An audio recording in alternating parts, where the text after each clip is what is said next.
نحمده ونصلي على رسوله الكريم اما بعد فاعوذ بالله من الشيطان الرجيم بسم الله الرحمن الرحيم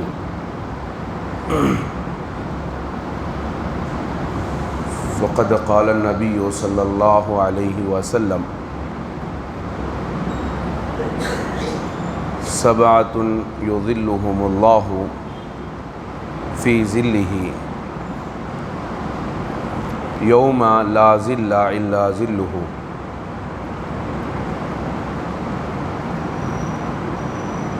الامام العادل او کما قال النبی علیہ الصلاۃ والسلام۔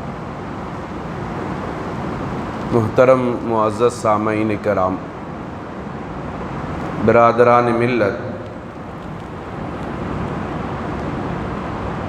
ہمارا کل کا وعدہ تھا کہ آپ حضرات کے سامنے ان لوگوں کا تذکرہ کریں جن لوگوں کو اللہ تبارک و تعالی میدان محشر میں نفسی کے عالم میں اپنے عرش کا سایہ عطا فرماتے ہیں۔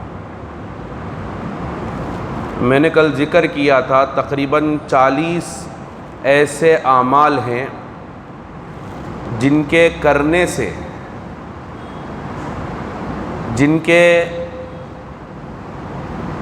جس عمل کو اپنی زندگی میں لانے سے اس بندے کو اللہ تبارک و تعالی عرش کا سایہ عنایت فرماتے ہیں۔ لیکن میں نے کل تک تو یہی میرے بھی ذہن میں تھا کہ 40 افراد ایسے ہیں، اس لیے کہ احادیث کے ذخیرے میں اللہ کے نبی علیہ الصلاۃ والسلام موقع بموقع، پہلے نمبر، دوسرا نمبر، تیسرا نمبر، ایسا نہیں، موقع بموقع، گاہے بگاہے کچھ نیک اعمال کو ذکر کر کے، بیان کر کے اللہ کے نبی علیہ الصلاۃ والسلام نے یہ بتایا کہ یہ نیک عمل کرنے والے کو اللہ عرش کا سایہ عنایت فرماتا ہے۔ تو اس طرح سے میرے ذہن میں بھی یہی تھا کہ 40 افراد ایسے ہوں گے، لیکن کل ایک کتاب پڑھی میں نے، الاتحاف لشرح احیاء العلوم الدین، احیاء العلوم ایک کتاب ہے حضرت امام غزالی رحمۃ اللہ علیہ کی۔ حضرت امام غزالی رحمۃ اللہ علیہ بڑے پائے کے عالم گزرے ہیں، بلکہ یوں کہیں طبیب الامہ، امت کے طبیب گزرے ہیں، ماسٹر، امت کے طبیب، نفائس کو پہچاننے والے، انسانوں کی طبیعتوں کو جان کر ان کے اندر رہنے والی بیماریوں کو بتانے والے کہ تمہارے اندر یہ بیماری ہے، اور پھر اس کا علاج بتانے والے کہ تم جو ہے اگر اپنی بیماری کا علاج کرنا ہو تو تمہارے لیے ضروری ہے کہ تم یہ عمل کرو۔ حضرت امام غزالی رحمۃ اللہ، حضرات علماء نے لکھا ہے علوم ظاہرہ اور علوم باطنہ کو یکجا کرنے والے، اس سے پہلے بھی علماء کرام موجود تھے، اس سے پہلے بھی کتابیں لکھی گئی، لیکن علوم ظاہرہ اور علوم باطنہ کو یکجا کرنے والے، جوڑنے والے، جمانے والے حضرت امام غزالی رحمۃ اللہ۔ چونکہ حضرت امام غزالی رحمۃ اللہ علیہ نے علوم ظاہرہ اور باطنہ کو یکجا کیا، تو بہت سارے علماء کرام کے ذہن میں یہ بات نہیں تھی، جس کی وجہ سے حرف غلط حضرت امام غزالی رحمۃ اللہ علیہ پر اٹھایا کرتے تھے۔ بہرکیف حضرت امام غزالی کی کتاب احیاء العلوم، اس کتاب کی ایک شرح ہے الاتحاف، اس میں لکھا ہوا ہے کہ تقریباً 82 افراد ایسے ہیں۔ کتنے؟ 82 افراد ایسے ہیں یا 82 اعمال ایسے ہیں جس عمل کو کرنے کی وجہ سے اللہ تبارک و تعالی اپنے عرش کا سایہ عنایت فرماتا ہے۔ ان میں سے ایک کا ذکر تو کل میں نے کیا کہ اللہ تعالی روزے دار کو عرش کا سایہ عنایت فرماتے ہیں اس دن جس دن کسی کا سایہ نہ ہو۔ آج میں نے ایک روایت بیان کی، مشکات شریف کی روایت ہے، جس میں حضرت امام مسلم اور امام بخاری رحمۃ اللہ علیہ نے اتفاق کیا ہے، یعنی امام بخاری نے بھی اس روایت کو نقل کیا ہے اور امام مسلم نے بھی نقل کیا ہے۔ اللہ کے نبی علیہ السلام فرماتے ہیں سبعۃ یظلھم اللہ فی ظلہ یوم لا ظل الا ظلہ، کہ 7 آدمی ایسے ہیں جن کو اللہ تبارک و تعالی عرش کا سایہ عنایت فرمائیں گے اس دن جس دن کسی کا سایہ نہیں ہوگا۔ اس میں سے فرمایا امام عادل، نمبر 1 امام عادل، امام منصف مزاج بادشاہ، منصف مزاج بادشاہ، انصاف پسند بادشاہ، لوگوں کے حق دینے والا دلانے والا بادشاہ۔ اللہ تبارک و تعالی اس بادشاہ کو عرش کا سایہ عنایت فرمائیں گے اس دن جس دن کسی کا سایہ نہ ہوگا۔ حضرات علماء کرام نے رک کر یہاں پر فرمایا، دیکھیں اسلام کتنا پیارا مذہب ہے، کتنا بہترین مذہب ہے کہ ایک آدمی کسی بھی وہ گروہ کا کیوں نہ ہو، وہ کسی بھی جو ہے منصب پر چلا جائے اور اس منصب پر رہتے ہوئے اپنی آخرت بنانا چاہے تو وہ آخرت بنا سکتا ہے۔ امام عادل کا معنی اور مطلب یہ ہے کہ اسلامی حکومت ہو اور وہاں کا بادشاہ ہو تو اس کے لیے سارے فضائل ہیں۔ تو کیا ہم ان ممالک میں، ان دیار میں جہاں اسلامی حکومت نہیں ہے، موجودہ ہماری ہندوستان کی حکومت ہے، جمہوری حکومت ہے، تو اس جمہوری حکومت میں کیا ایسے فضائل جو ایک بادشاہ کو دیے جاتے ہیں وہ فضائل کیا ایسے آدمی کو نہیں دیے جائیں گے؟ کیا ایسے آدمی کو فضائل نہیں ملیں گے جو اس جمہوری حکومت میں لوگوں نے مسلمانوں کی ترجمانی کرنے کے لیے کسی قائد کو کھڑا کیا؟ کوئی ایم ایل اے ہو، ایم پی ہو، مسلمانوں کا ترجمان ہو، مسلمانوں کی جانب سے وہ جو ہے مسلمانوں کے حقوق دلانے کے لیے ممبر آف پارلیمنٹ ہو، ایم ایل اے ہو، ایم پی ہو۔ تو حضرات علماء نے فرمایا کہ جو فضائل امام عادل کو دیے جاتے ہیں وہ فضائل جو ہے اس بندے کو دیے جاتے ہیں جو سیاست میں اپنا حصہ جما کر آگے بڑھنے والا، مسلمانوں کی ترجمانی کرنے والا ہو۔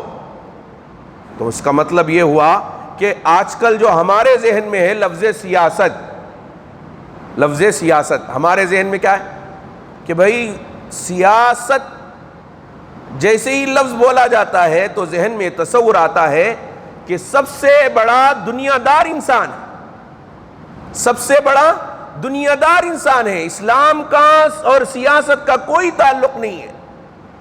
جبکہ اللہ کے نبی علیہ الصلاۃ والسلام نے اس کے لیے جو لوگوں کے حقوق دلانے کے لیے لڑتا ہو، لوگوں کے حقوق دلانے کے لیے آگے بڑھتا ہو، حدیث میں فرمایا کہ اگر جو ہے کسی کو کوئی عہدہ ملے، کسی کو کوئی منصب ملے اور وہ اس منصب میں رہتے ہوئے لوگوں کو ان کے حقوق دلاتا ہو، انصاف کرتا ہو، عدل کرتا ہو، فرمایا کہ تھوڑی دیر کا عدل کرنا 60 سال کی عبادت کرنے سے بڑھ کر ہے۔ ایک بندے کے حقوق کو دلانے کے لیے کوشش کر رہا ہے تو اس حقوق کو دلانے کے لیے جو کوشش کر رہا ہے وہ تھوڑی دیر کی کوشش 60 سال کی عبادت سے بڑھ کر ثواب رکھتا ہے۔ ایک حدیث میں اللہ کے نبی صلی اللہ علیہ وسلم نے فرمایا کہ جو دنیا کے اندر عہدوں پر فائز ہیں وہ لوگوں کا وہ تو دنیا میں ایسے ہیں جیسے کہ اللہ کا سایہ ہے. اللہ کا سایہ جو دنیا کے بادشاہ ہوتے ہیں مناصب پر ان کو فائز کیا جاتا ہے، ان کے بارے میں فرمایا کہ وہ اللہ کا دنیا میں سایہ ہے. حدیث میں فرمایا کہ ان المقسطین عند اللہ منابر من نور، کہ جو دنیا میں انصاف کرنے والے بادشاہ ہیں، انصاف کرنے والے منصف مزاج بادشاہ ہیں، اللہ کے یہاں اللہ کے پاس نور کے ممبر ہیں، اس نور کے ممبر پر ان کو بٹھایا جائے گا. ہم دیکھیں لفظ سیاست کو ہم نے غلط شمار کر لیا. کچھ الفاظ ہیں لفظ سیاست، لفظ عشق. جیسے ہی لفظ عشق بولا جاتا ہے، لفظ عشق اتنا بدنام ہو چکا ہے جیسے ہی بولا جاتا ہے تو آدمی کا تصور جاتا ہے عشق مجازی کی طرف. لیکن عشق، اللہ سے اگر عشق ہو جائے، اللہ سے اگر لو لگ جائے تو پھر دنیا میں اس سے بہتر بندہ کوئی نہیں. دنیا کا نظام اگر چل رہا ہو تو اس بندے سے چل رہا ہے جس نے اللہ سے عشق کیا. تو کچھ الفاظ ہیں جیسے لفظ سیاست، اور حقیقت میں بھی یہی ہوتا ہے. لوگ بھی مجبور ہیں اس طرح سے کہنے کے لیے کہ کہتے ہیں کہ ایک جو ہے ممبر ایم پی ہو ایم ایل اے ہو پتہ نہیں، ایک الیکشن کے موقع پر تقریر کر رہے تھے.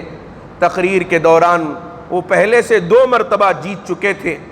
وہ کہہ رہے تھے کہ اب تیسری مرتبہ مجھے جتا دو، جو وعدہ کروں گا پورا کروں گا، جو وعدہ کروں گا پورا کروں گا.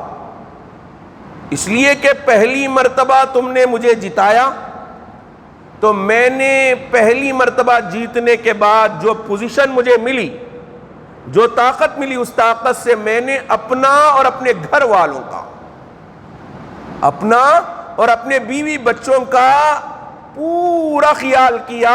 اتنا خیال کیا ہے کہ اب زندگی بھر میرے بچے بیٹھ کر کھاتے رہیں، میری بیوی کھاتی رہے، اسے کسی چیز کی ضرورت نہیں پڑے گی. دوسری مرتبہ آپ نے جتایا. دوسری مرتبہ جیتانے کے بعد میں نے اپنے پورے خاندان والوں کا خیال کیا، پورے قبیلے والوں کا خیال کیا. اب میرے خاندان والوں کے لیے بھی کسی چیز کی ضرورت نہیں ہے. اب تیسری مرتبہ کھڑا ہوا ہوں، اب اگر تم جو ہے مجھے جتا دو گے، اب بہرحال تمہارا ہی کام کروں گا. لوگوں نے یہ جو ذہن بنایا ہے لفظ سیاست کو، حقیقت میں بھی یہی ہے. جبکہ جو ہے یہ سیاست نبی اکرم صلی اللہ علیہ وسلم نے کیا ہے، اور ایسی سیاست کی ہے کہ صرف 23 سال کے عرصے میں جبکہ حضرت عمر رضی اللہ تعالیٰ عنہ کا زمانہ آیا، آپ پردہ فرما کر گئے. حضرت عمر رضی اللہ تعالیٰ عنہ 2 سال 3 ماہ 10 دن تک حکومت کی ہے. کتنے؟ 2 سال 3 ماہ 10 دن تک حضرت عمر رضی اللہ تعالیٰ عنہ کی حکومت رہی. اور اس وقت میں جو دنیا کے اندر ممالک تھے جہاں انسان بستے تھے، جو زمین کا جغرافیہ تھا، وہ تقریباً 1 کروڑ 20 لاکھ مربع میل کا تھا. 1 کروڑ 20 لاکھ مربع میل کا جو ہے اس وقت کا جغرافیہ تھا.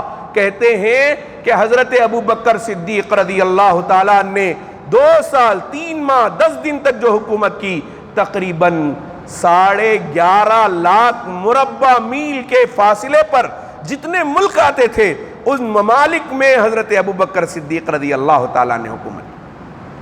اور پھر جب حضرت عمر کا زمانہ آیا تو حضرت عمر رضی اللہ تعالیٰ 10 سال 10 ماہ 3 دن تک 10 سال 10 ماہ 3 دن تک حضرت عمر رضی اللہ تعالیٰ عنہ کی حکومت رہی. اور جب حضرت عمر کا زمانہ آیا تو حضرت عمر کے زمانے میں فتوحات عام ہو چکی تھی. حضرت عمر سیاست کرتے تھے.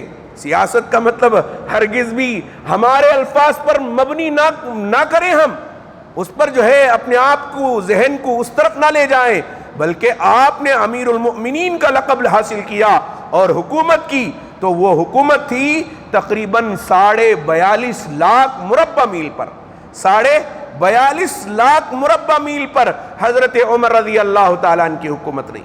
پھر حضرت عمر رضی اللہ تعالیٰ عنہ کے بعد حضرت عثمان غنی رضی اللہ تعالیٰ عنہ کا دور آیا۔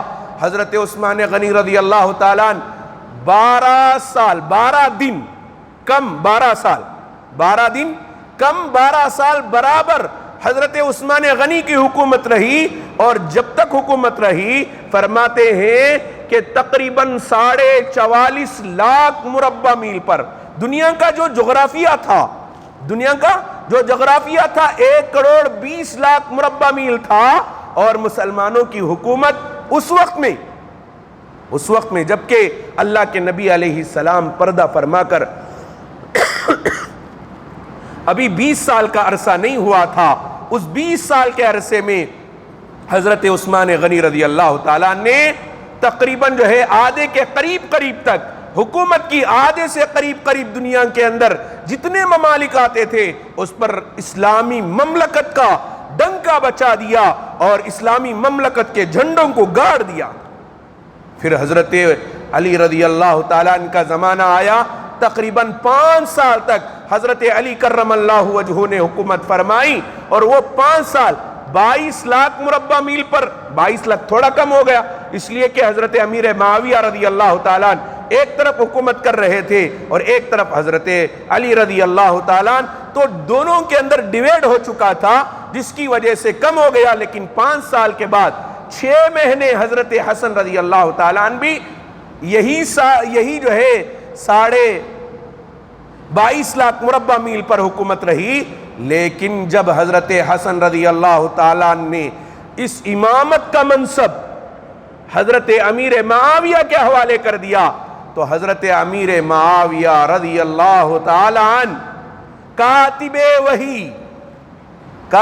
وحی، موقع آئے گا تو میں بتاؤں گا کہ حضرت امیر معاویہ رضی اللہ تعالیٰ عنہ کی ایسی خصوصیات اللہ کے نبی علیہ السلام کی زبان سے، میری زبان سے نہیں یا کسی مورخ کی زبان سے یا کسی معلم کی زبان سے نہیں، بلکہ اللہ کے نبی علیہ السلام کی زبان سے، کہ اللہ کے نبی علیہ السلام نے حضرت امیر معاویہ رضی اللہ تعالیٰ عنہ کے لیے جو الفاظ بیان فرمائے ہیں، جو اوصاف اللہ کے نبی علیہ السلام نے بیان فرمائے ہیں، کسی موقع سے آپ کے سامنے رکھا جائے۔ فرماتے ہیں 19 سال تک حکومت حضرت امیر معاویہ کی رہی، اور اس 19 سال میں جو حکومت رہی 64,25,000 مربع میل پر، 64 لاکھ حساب لگا لیں، 1,20,00,000 مربع میل پر حکومت تھی، جغرافیہ تھا دنیا کا 1,20,00,000 مربع میل پر جو ہے انسان بسا کرتے تھے، اور حکومت مسلمانوں کی ابھی نصف صدی نہیں گزری ہے، 50 سال نہیں گزرے ہیں۔ فرمایا کہ 64,25,000 مربع میل پر، یعنی آدھے سے زیادہ دنیا پر ایک مشرقی جنرل نیوپولین نام کا ہے، وہ کہتا ہے کہ مسلمانوں نے نصف صدی میں نصف دنیا پر حکومت کی۔ تو یہ حکومت کیسے قائم کی گئی؟ وہ انصاف کی بنیاد پر قائم کیا۔ کیسے انصاف؟ حضرت ابو بکر صدیق رضی اللہ تعالیٰ عنہ کا زمانہ تھا۔ حضرت ابو بکر کے زمانے میں کہتے ہیں جمعہ کا موقع تھا، جمعہ میں اعلان کر دیا حضرت ابو بکر صدیق نے، کہا کہ کہیں سے صدقے کے اونٹ آئے ہیں، نماز کل کے دن جو ہے یہ ان اونٹوں کی تقسیم کی جائے گی، جو ضرورت مند ہے وہ آ جائیں، ہم جو ہے اس کی ضرورت کو پورا کریں گے۔ ہفتے کا دن ہو گیا اور حضرت ابو بکر صدیق رضی اللہ تعالیٰ عنہ، حضرت عمر رضی اللہ تعالیٰ عنہ دونوں مل کر جو ہے اونٹوں کی تقسیم کے لیے آ گئے۔ کہتے ہیں کہ ایک خاتون کے کان میں حضرت ابو بکر کا یہ پیغام پہنچ گیا، تو وہ خاتون نے اپنے شوہر سے کہا کہ لو یہ نکیل، یہ رسی لو، لے جاؤ، جا کر جو ہے حضرت ابو بکر اونٹ دیں گے، اونٹ لے کر آنا، ہم کو ضرورت زیادہ ہے۔ کہتے ہیں حضرت ابو بکر صدیق رضی اللہ تعالیٰ عنہ کے پاس وہ آدمی آیا چلا، اور آ کر جو ہے ایک طریقہ ہوتا ہے مانگنے کا، لینے کا، حساب کتاب کے ساتھ آئے، اصولوں کے ساتھ آئے تو اسے ملتا، لیکن وہ بندہ ایسا تھا کہ حضرت ابو بکر کے سامنے سامنے آتا تھا۔ حضرت ابو بکر بار بار کوشش کرتے کہ تم جو ہے لائن پر آ جاؤ، ادھر چلے جاؤ، ادھر چلے جاؤ، لیکن وہ بار بار آ کر حضرت ابو بکر کے سامنے خلل ڈالا کرتا۔ حضرت ابو بکر کو غصہ آ گیا، جیسے ہی غصہ آ گیا تو فرماتے ہیں حضرت ابو بکر صدیق رضی اللہ تعالیٰ نے اس کے ہاتھ میں جو نکیل تھی، رسی تھی، اسے پکڑا اور پکڑ کر گھچیٹا۔ جیسے ہی گھچیٹا تو اس گھچیٹنے کی وجہ سے اس بندے کو مار لگ گیا، اس رسی کا مار لگ گیا۔ حضرت ابو بکر نے نکیل چھین لی اور وہ بندہ وہاں جو ہے ایک طرف ہو گیا۔ حضرت ابو بکر رضی اللہ تعالیٰ نے صدقے کے اونٹ تقسیم کر دیے۔ جب دیکھا تو اس بندے کا نمبر آیا ہی نہیں، اس بندے کا نمبر آیا ہی نہیں، تقسیم ہو گئے اور سارے اونٹ ختم ہو گئے۔ کنز العمال کی روایت ہے، فرماتے ہیں جب تقسیم ہو گیا، حضرت عمر رضی اللہ تعالیٰ عنہ ساتھ میں ہیں، کہتے ہیں کہ حضرت ابو بکر صدیق رضی اللہ تعالیٰ عنہ تلاش کر رہے ہیں، تلاش کرتے کرتے پہنچے کہ کہاں ہے وہ بندہ جس کی نکیل میں نے چھینی تھی۔ وہ بندہ سامنے آ گیا، اسے بلایا اور بلا کر کہنے لگے عاجزی کے ساتھ مجھے معاف کر دیں، مجھے معاف، خلیفۃ الرسول اور اسلامی مملکت کا بادشاہ، اسلامی مملکت کا بادشاہ، اور میں نے کہا کہ تقریباً 11.5 لاکھ مربع میل پر جس کی حکومت تھی، وہ اس ایک بندے کو بلا کر کہتا ہے کہ مجھے معاف کر دینا کہ میں نے تمہارے ہاتھ سے نکیل چھینی جس کی وجہ سے تمہیں چوٹ آئی، اب وقت ہے کہ تم مجھ سے اس کا بدلہ لے لو، مجھے ایسا نہیں کرنا چاہیے تھا، تم درمیان میں آتے رہے۔ حضرت عمر رضی اللہ تعالیٰ عنہ بیچ میں آ گئے۔ حضرت عمر نے کہا کہ ابو بکر آپ کیا کہہ رہے ہیں؟ آپ نے جو کیا وہ صحیح کیا، اس لیے کہ یہ بندہ درمیان میں آپ کو تکلیف دے رہا تھا اور آپ نے اسے بار بار سمجھایا، لیکن یہ نہیں سمجھا تھا۔ جب مجبور ہو کر آپ نے نکیل چھینی تھی تو مار اسے چوٹ لگ گیا تھا، تو آپ نے کوئی غلط کام نہیں کیا۔ حضرت ابو بکر کہنے لگے میں اگر جو ہے خلیفہ بنا دیا گیا ہوں، مجھے حکومت مل گئی ہے، تو اس کا مطلب یہ نہیں کہ میں لوگوں کے ساتھ اتنی جو ہے سختی کے ساتھ پیش آؤں، مجھ سے غلطی ہوئی ہے۔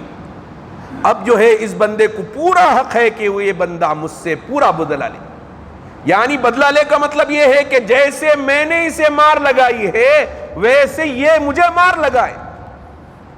قربان جائیں حضرت ابو بکر صدیق پر۔ حضرت عمر نے سمجھا بجھا کر اس بندے کو راضی کیا کہ تو ان حضرت ابو بکر صدیق کو معاف کر دے۔ وہ بندہ راضی ہوا۔ حضرت ابو بکر صدیق رضی اللہ تعالیٰ نے اپنے خادم کو بلایا اور کان میں جو ہے کچھ کہہ کر بھیجا۔ وہ خادم گیا، ایک اونٹ لایا، 5 دینار لائے اور ایک دھاری دار چادر لایا اور ایک گدڑی لائی اور لا کر اس بندے کو دیا۔ کہا کہ یہ اس چیز کا، یہ تو صدقے کا نہیں تھا، یہ حضرت ابو بکر کی طرف سے تھا۔ حضرت ابو بکر صدیق رضی اللہ تعالیٰ نے اسے عنایت فرمایا اور وہ لیتا ہوا جا رہا تھا اور حضرت ابو بکر کی تعریف کرتا ہوا جا رہا تھا۔ یہ جو ہے وہ انصاف پسند امور تھے اور انصاف پسند حاکم تھے، جس کی وجہ سے اللہ کے نبی اللہ تبارک و تعالی نے دنیا میں حکومت کا نظام چلایا اور دنیا عدل اور انصاف پر قائم رکھی گئی ہے، اور جب تک عدل و انصاف رہے گا اس وقت تک کسی کی بھی حکومت رہے گی، اور جب ظلم بڑھتا رہ جائے گا کسی کی بھی حکومت کیوں نہ ہو، اور جب ظلم بڑھتا جائے گا تو اللہ تبارک و تعالی ان کی حکومت میں درار ڈال دیں گے۔